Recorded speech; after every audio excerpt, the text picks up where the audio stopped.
नमस्कार दोस्तों, आप देख रहे हैं सनराइज समाचार में एस के सागर।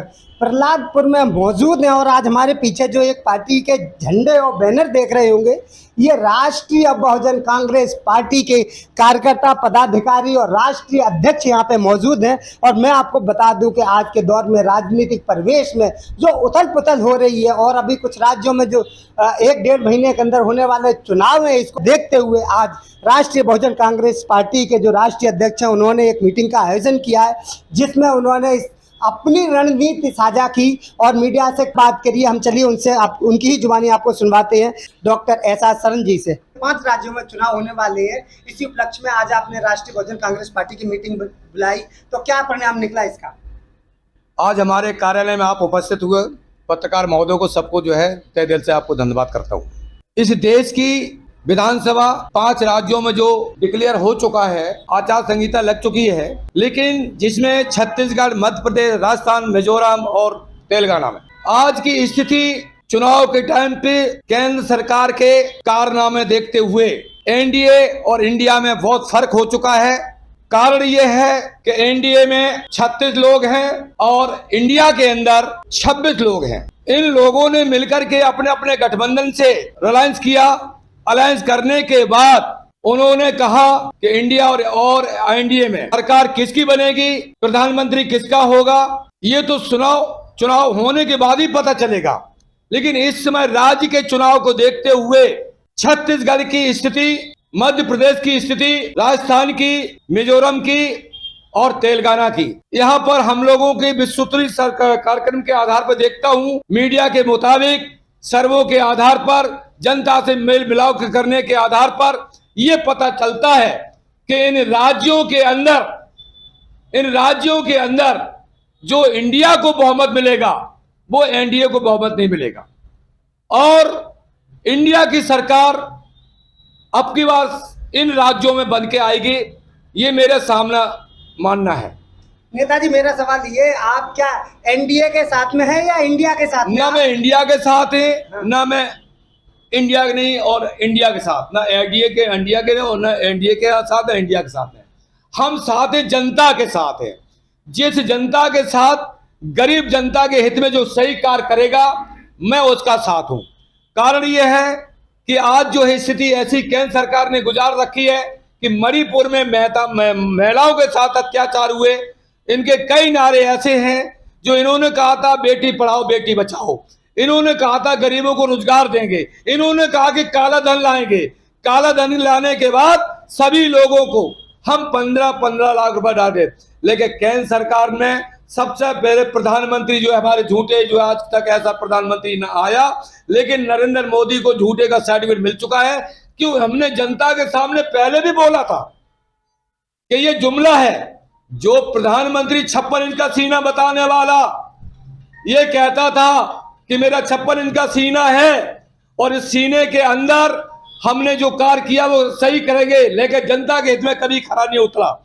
इन्होंने 2014 में, 2019 में वो स्थिति कर रखी है कि जनता के साथ तरह पड़ी, भ्रष्टाचार, रोजगारी, महंगाई और ये स्वास्थ्य विभाग, शिक्षा विभाग, हर विभाग में तरह पड़े हुए हैं। नेताजी, आप जैसा आप कह रहे हैं कि हर राज्य के चुनाव में, लेकिन मोदी सरकार तो अभी सत्ता में है और आने वाले टाइम में भी जो लोग कह रहे हैं कि मोदी दोबारा आ जाएंगे केंद्र सरकार में, तो आप कैसे रोक पाएंगे? आप न तो आप एनडीए के साथ में है और न इंडिया के साथ में है, तो आपका किसी के साथ में अगर गठबंधन है भी नहीं, तो आप रोक कैसे पाएंगे? आप सबसे बड़ी पहली बात तो यह है कि 2014 में और 19 में ईवीएम के दम पर इन्होंने जो सरकार बनाई थी, वो धीरे धीरे ईवीएम की मशीन से इनकी पोल खुलती चली जा रही है।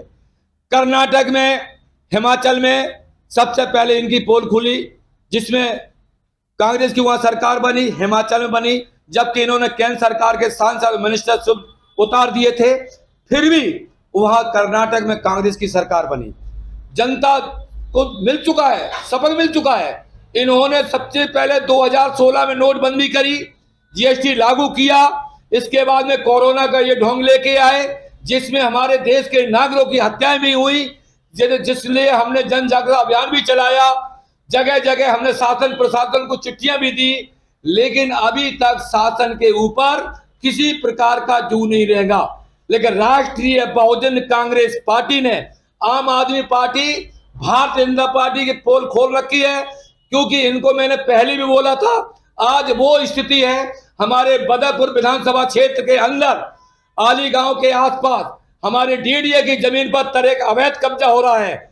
लेकिन दिल्ली पुलिस, डीडीए के, एमसीडी के और हमारे एलजी साहब उपराष्ट्रपति सक्सेना जी मौन धारण कर चुके हैं। वहां क्या हो रहा है कि गरीब लोगों को उजाड़ा गया है, वहां रात बिरात में भगा दिए गए लोग 15-20 साल से वहां बैठे हुए थे, जो कि रेलवे के स्टेशन की कारपोरेशन के पीछे डीडीए की जमीन है।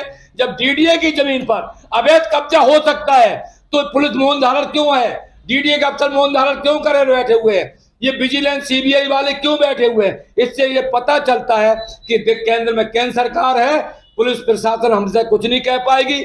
जैसे जनता का लूट खसोट कर पाओ कर लो, लेकिन ये गरीबों जनता के साथ इस तरीके से अत्याचार किया गया और अत्याचार इस समय हो रहा है। लेकिन मैं ये मानना चाहता हूं कि हम जो है डीडीए को, एलजी को, पुलिस प्रशासन, शासन प्रशासन को हम सीबीआई के द्वारा जांच कराएंगे। सच्चाई देखी जाएगी कि अगर ये सच्ची बात है, अवैध कब्जा है, तो दोषियों के खिलाफ कानूनी कार्रवाई की जाना चाहिए। क्योंकि दोषियों के खिलाफ जो कानूनी कार्रवाई की जाएगी तो हमारे बदरपुर के थाने एसीपी और SHO, DCP, police commissioner, vigilance, CBI, सारे लोगों को मैं सीबीआई की जांच करने के लिए मैंने आज इस आप लोगों को उजागर किया है कि हमारे केंद्र सरकार के अंदर गरीब जनता के साथ चुनाव के टाइम पे हमारे माननीय प्रधानमंत्री कहते थे कि जहीं झुकी वहीं मकान। इस तरीके से झुग्गियां उजाड़ी गई हैं, बेघर लोगों को कर दिया गया। उसी तरीके से डीडीए की जमीन पर अवैध कब्जा हो रहा है आली के क्षेत्र के अंदर। और हमने इस तरीके से हमने सुबह से ये देखा कि शासन प्रशासन को मुझे लिखित प्रमाण पत्र दिया जाएगा और उनसे बोला जाएगा कि इसकी जांच कराई जाए। इनके माध्यम, मीडिया के माध्यम से हम उनको उजागर करना चाहते हैं। इस मौके पर हमारे दिल्ली प्रदेश के मिट्ठू लाल और पन्ना बिचारे, जो दिल्ली प्रदेश के सचिव हैं, इस उपस्थिति में हमारे बदरपुर विधानसभा के अध्यक्ष अवधेश कुशवाहा जी मौजूद हैं। कार्यकारी हमारे मेंबर रामोतार कुशवाहा जी मौके पर हैं और हमारी वरिष्ठ सीनियर मैडम सुमन, श्रीमती सुमन देवी मौके पर हैं और आज किताब से भी मौके पर उपस्थित हैं। मुझे ये पता चल गया है कि राष्ट्रीय बहुजन कांग्रेस पार्टी के कार्यालय में आज जो स्थिति है, केंद्र सरकार और राज्य सरकार के पीछे जो भी है, राष्ट्रीय बहुजन कांग्रेस पार्टी पोल खोल रखी है। और हम यही बार बार ये गुजारिश करेंगे कि इसके बाद हम देखेंगे इस उपस्थिति में हमारे लोग जो है दो शब्द कहना चाहते वो बोलेंगे, बताएंगे। क्या कहेंगे आप अपने परिचय के साथ में बताइए। मैं राष्ट्रीय बहुजन कांग्रेस पार्टी का दिल्ली प्रदेश सचिव मिट्ठू लाल उर्फ अन्ना बेचारे, गरीब जनता के सहारे। मैं ये कहना चाहता हूँ कि जो सरकार कर रही है और झूठ बोल बढ़ के हर बार जीत जाती है, लेकिन इस बार हम बस में चलते हैं। लेकिन इससे पता चलता है कि लोग आपस में बात करते हैं, न केजरीवाल सरकार आएगी न मोदी सरकार आएगी, क्यों इन लोगों ने इतना भ्रष्टाचार कर रखा है, गरीब इतना परेशान है कि ये सब आने वाले नहीं हैं। इस बार इनको हारना है।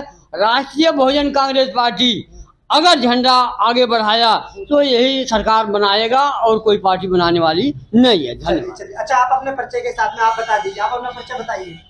अवधेश बोल रहा हूँ, बदरपुर विधानसभा के अध्यक्ष बोल रहा हूँ। हाँ, तो क्या कहेंगे ये बदरपुर क्षेत्र की आपके जो हालात है, अभी निगम में अभी आम आदमी पार्टी है और विधायक यहाँ पे रामवीर सिंह बिधूड़ी जो बीजेपी के हैं, सांसद भी बीजेपी के हैं, तो क्या यहाँ का जो अभी हालचाल है वो ठीक है बदरपुर क्षेत्र? बहुत हालचाल खराब है बदरपुर विधानसभा के, हर जगह खराब है कि बीजेपी ने बहुत बुरा हाल कर रखा है।